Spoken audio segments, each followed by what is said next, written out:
We're going to be tying a bear's paw. Bear's paw is the first fly I ever saw tied, and the first fly I ever tied. It's a very simple fly.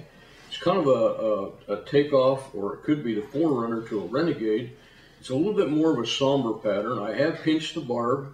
I have dressed a hook. I'm going to tie in a grizzly hackle. This will be dry fly quality hackle. And I'm going to take, a few wraps, 3 or 4, 5. Just depends on how it all falls together. Tie that off.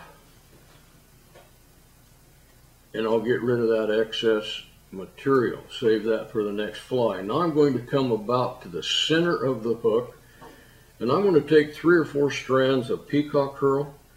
Peacock curl, good peacock curl, is kind of hard to get anymore. It's just almost non-existent. But we'll see what happens with this. I always tie peacock curl in by the tip. That's where the best material is. If you get down too far on the stem, then it's just all stem. You don't have any of the hurl.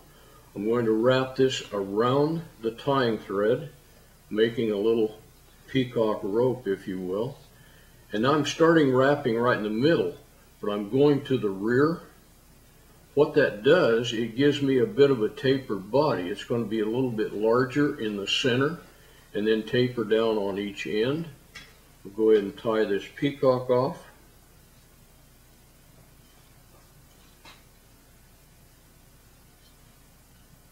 I'll get rid of that excess.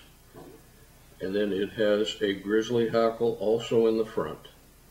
Much more of a somber pattern. I was fishing with a guy on the Clark Fork, and the blue wing olive hatch started, and so I put down my nymph and tied on what I thought would be a good imitation of a blue wing olive, and I caught a few, but Dave was in those fish constantly, and I finally hollered, "What in the world are you using a bear's paw?" I didn't know anybody knew about the bear's paw. I mean, it's been a long time since anything has been written about that fly. It was in my original book that the Tribune put out, but I hadn't used it for a long time. But needless to say, I now have some tied up in my box.